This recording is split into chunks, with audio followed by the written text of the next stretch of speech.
are y'all doing today? Hey, so good. How are you? I'm doing good. I had so much fun watching this, but it had me thinking about how, even though we try not to, we have this spirit of envy to us. Like we always feel like those near us are like having a better life, just enjoying things more. So I wanted to know, like, how do you combat the spirit of envy? How do you make sure that you're like being happy with what's happening in your life and not trying to be somebody else? That's a great question. I wish I had the answer.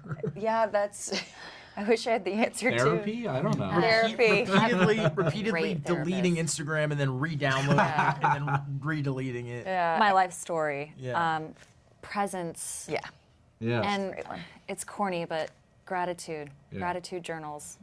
Yeah. I think gratitude's a big buster to that. And also, I think, I'm sure, I don't mean to just single out our industry, but our industry sets us up to compare one another all the time. And I think loving what you said, I think it's about gratitude and trust that what's meant for you is meant for you, and that you don't know what's happening to someone else's life that's shown on an image on Instagram or social media, or your next door neighbor that might have a shinier house. You don't know what's going on in there. So there's a saying, don't compare your insides to somebody else's outsides, which I think is especially pertinent for this movie. Because it's what's inside. It's what's inside. That's right. That's what you did there. Y'all brought that like it's deeper than what y'all think it is. Y'all better get it. That was the working title. Don't compare your inside to someone else's outside. Yeah. This was just, it was tighter. I was insistent upon it, and I'm trying to bring it back, but I don't know. Let it die. Man. Yeah, okay. You did that. You ate that right there. So we gonna give credit where credit is due, okay? Comparison is the thief of joy. Sure is. Yes. I mean, I think if you are, I don't think any of us are immune to it. I can only speak for myself, but it is obviously a very competitive industry. But I think if you're in this, you kind of do have to acknowledge that it comes with the territory, and you have to really believe that, you are going to be having your own journey, and it's not going to be like everyone else. And you can, work as hard as you can and do the best work that you can. But at the end of the day, it's going to be your own journey. Mm-hmm. I think also just surrounding yourself with good people. Yeah. I feel like this friend group might not be the best for them to be surrounding themselves with. But yeah, in life like that, we were also just talking about social media a lot, and I think social media can really make you envy people and want that. And I think taking breaks or just avoiding it altogether, getting rid of it, just deleting it all is great too with that. I think also what is for you, and also it's also that thing of if you think that acting is going to bring you just happiness, you're wrong, because it's it's a career, you have your life, and I think that's what needs to bring you joy, is your life. Yes. And it makes your characters more interesting, and I think that's even with this story with social media. It's people think that because you have a good social, it makes you an interesting person. It's it's not really true in reality. I feel like I just got a dose of therapy. I second everything that they just said. Yeah, you guys are so well spoken. I agree wholeheartedly. All right. I owe everybody money now. Okay, y'all better pour into us. Yeah, I feel like that speaks to the human condition, and just I think as humans, we have a natural inkling to sort of envy what someone else has, which is not healthy. And social media, in my opinion, has greatly exacerbated that insecurity. And it's weird because it's I feel like everyone kind of knows that there's this artifice on social media, and yet it still has such this presence over everyone's desires and what they think that they want their life to be like. It's terrible, and I hate social media, even though I'm supposed to use social media for what I do. But I'm just but why do I need to do that? Let me just do my job, and that's it. I totally, I'm with you. We've been one this whole conversation. Okay, I'm just saying, we vibing now. Absolutely. But I think being in this industry, as a creative yourself, how do you make sure that you're not succumbing to this? Because I feel sometimes they're well, why don't you direct like this or write like this? Or how do you make sure that you're not becoming envious as you're going through this industry? Wow, that's a good and deep question. I think as any artist, you're essentially just trying to express yourself. In my case, I'm essentially just trying to write and direct stuff. And yeah, there might be envy at seeing, your peers kind of get to do what you want, but like, you know, really the most healthy place to be at is like if someone else is doing what you want, you should try as much as you can to not only be inspired by them, but to kind of be happy for them. And like, you know, life is short.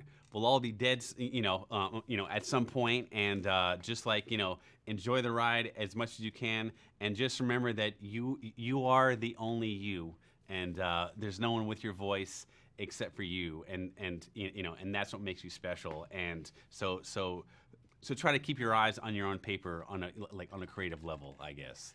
I don't know, like, do you feel like these friends trusted each other? Because I was like, honey, where is the communication? Can we just talk these things through? Like, what's going on? Do you feel like they were really a good friend circle? I feel like on the surface, like they probably had an ecosystem that was working, and then when you get into stakes where you're in someone else's body and things happen and the stakes get really high. You know, I feel like, you know, in the movie we hadn't seen each other in a long time. So we're all reuniting, and maybe we're unsure of like what we have in common anymore, but we're like, we're just gonna like put on a happy face and celebrate with Ruben. It's gonna be great. But I feel like maybe in college we were closer, but in this reunion, you know, it's kind of surface level. Like, let's party, let's have fun, let's get fucked up, let's play games. Sorry, was I allowed to say that? I didn't even think about it. I was like, oops. But yeah, I felt going in, at least as Brooke, I was a little like, I don't know these people that well anymore, and like, do they still like me? Like, yeah, so. And so much lying happens when people are being polite, you know? Yeah. You let little things slide, and you're like, oh yeah, and then those things fester and build. And that's kind of what happens in our movies. It starts off all good, and then slowly but surely, all the things from the past that we thought we've all let go of kind of start to come back. And we see the two of you even like before coming to the party, kind of like, are we gonna go to this thing? You know? Yeah, you understand what's underneath all of the politeness. What's inside? Yes, again, you're really hitting it hard, dude. We don't have to hit it down. Because everyone forgets. I don't know. I think they all attract to each other in a sense, like, you know? I kind of thought it was, you know, there's been some separation since they were in college, you know, and this is, I think in college maybe they were a little bit more aligned and they had each other's differences, but it was complementary.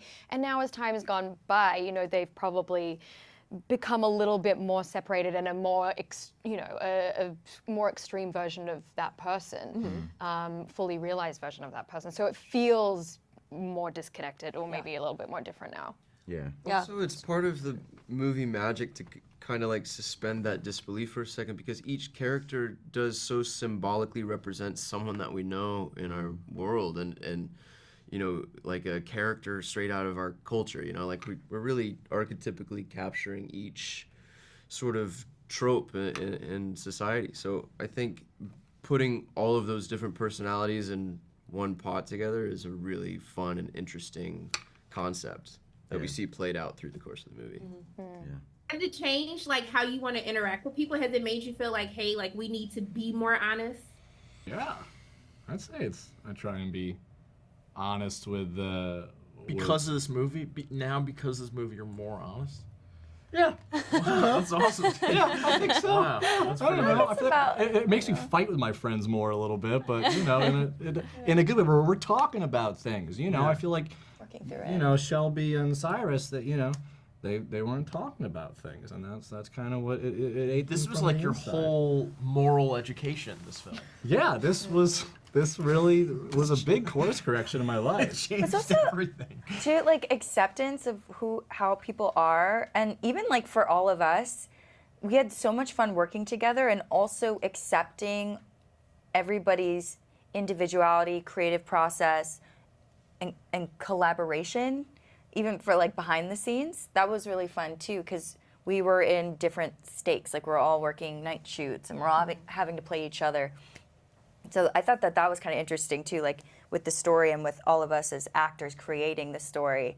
I feel like we all got to be honest and I don't know, give birth to these characters and also collaborate with one another and embrace everyone's little quirks.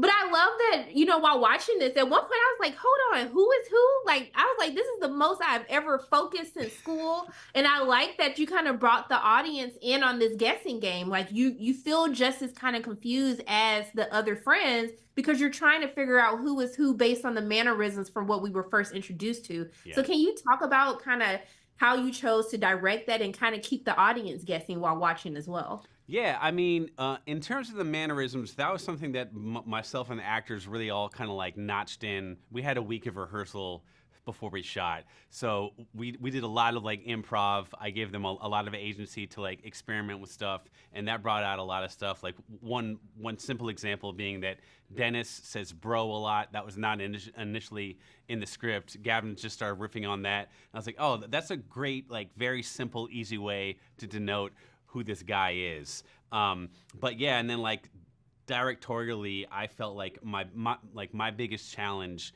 going into the shoot was maintaining a sense of clarity for the audience, so that there was confusion on like a sort of like fun mystery level, but there wasn't so much confusion where you would just tune out and be like, I have no idea what I'm watching. I'm like, I just don't want to be in this situation anymore. So hopefully that came across. I did not tune out. I was still trying to figure out who was who, so it worked. Okay, I'm so glad. Thank you. But I also want to know, what was the first moment like when you switched? What was the first moment when you practiced the switch? Rehearsal. Yeah, we rehearsed for a week before, and we all rehearsed. We all like would film each other's switch. Like, how would you, like, how would your character react if they were suddenly in a different body? And we filmed that, and that was kind of... Which was so confronting and awkward. Yes. Oh my God. We were all watching each other and just like... And like, we'd known each other for like 2 days or something, and we're like, okay, like, it's just my like one-woman show. Yes. Like, which is stressful. That's true. That's true. Yeah. Yeah, do you... I don't know. Yeah. Like, yes, we just did it. Did y'all play the Mafia game with each other? We actually never played Mafia together. We need to have a game night. Yeah. Maybe tonight. This was game night. This movie was kind of our form of doing that. Yeah. Really. We got to like play it out over the course of 18 days. Shockingly, we didn't really have game nights. We all didn't have a lot of downtime. Yeah, we all hung out in our hotel lobby and just but we never played games. Yeah. No, we didn't. Okay, well, after the press day, you're gonna have a game night. Yes. Okay? Hell yeah. Mafia, you do whatever you want to do. I just want y'all to have fun and have a game night. But I just want to thank y'all for taking time out of your day to speak with me. I appreciate you, and I'm just sending love and light all your way. Thank you. That's so lovely. Right back at you. Appreciate you. Bye. Bye.